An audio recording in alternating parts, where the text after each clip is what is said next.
This time of year, every year, we have the Perseid Meteor Shower, which is essentially shooting stars for those people who prefer the old school. Simply shooting stars, if you like. And what we're seeing is the remnants of a comet.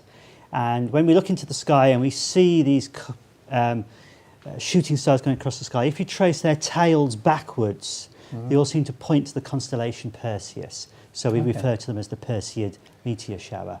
So do we see this every year at the same time? Every year at the same time. The peak is either the night, and I say the peak is quite important because it actually begins quite early in the month in August, and the peak is usually either the 11th and 12th or the 12th or 13th of August. It varies year by year, just a little bit depending on the position of the Earth. So there's still plenty to see? Plenty to see, because it's thought we had the major peak would have happened in the very early hours of this morning, but you can still look for the rest. I mean, over this weekend, certainly to the 14th, you are going to be able to see meteors.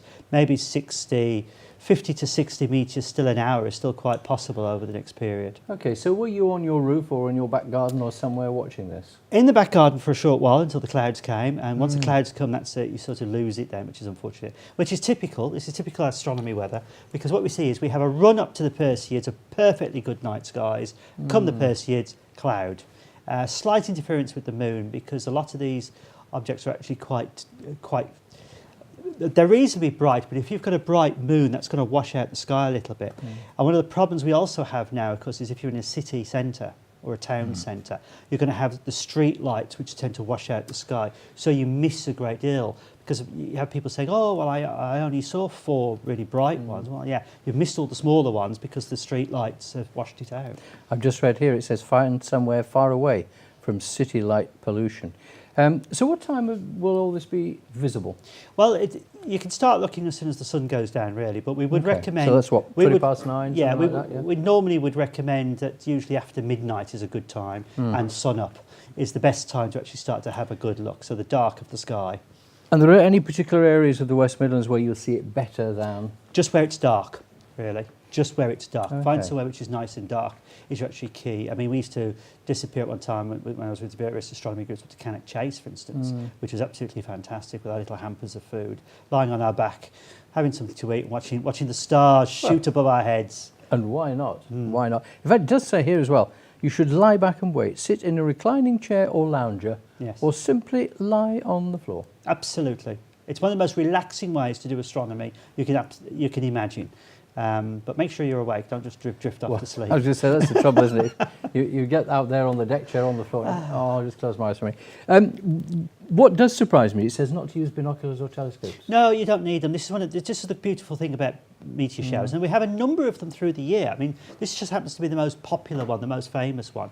The Orionids later in the year is often better once the sky goes darker, because we're in the winter time, and that's associated with Halley's Comet. But the beauty of this is the public can go out and have a look. You don't need any specialist equipment. You can just go out and enjoy one of nature's wonderful events. Because it's not too quick either. I'm reading here, it says 52 kilometres per second. So I mean, and that's quite fast. Yes, yeah, I mean that will whiz across the sky. It also depends on the size of the object, of how long it'll last. Because what you're dealing with is things which are very, very, very tiny indeed. They're much smaller than grains of salt, for instance, like that. And when they enter the atmosphere, like when you rub your hands together, it gets warm.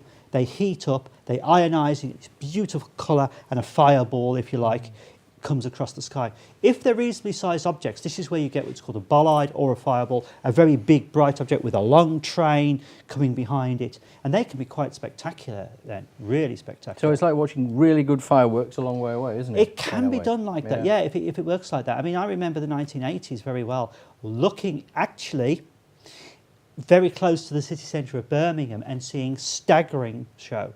Including whistling ones, which meant they came down quite low in the atmosphere. Normally they're going to stay quite high in the atmosphere, about 80 kilometres above us. But sometimes, if it's big enough, it'll get lower, and then you start to have a sound effect which comes in. I haven't heard that for a long time. But this is going to show how thick and dense the cloud was that we went through in the 1980s. And the other guide is you kind of look towards the northeast, is that right? In reality, it doesn't really matter. Right. Because these are going to be flying all over the place. Yeah. If you trace the tails back, they'll go towards the northeast, towards Perseus. But in reality, they could be whizzing anywhere you like. Right. So what we used to when we were a group of astronomers together, we used to actually lie at different angles to each other.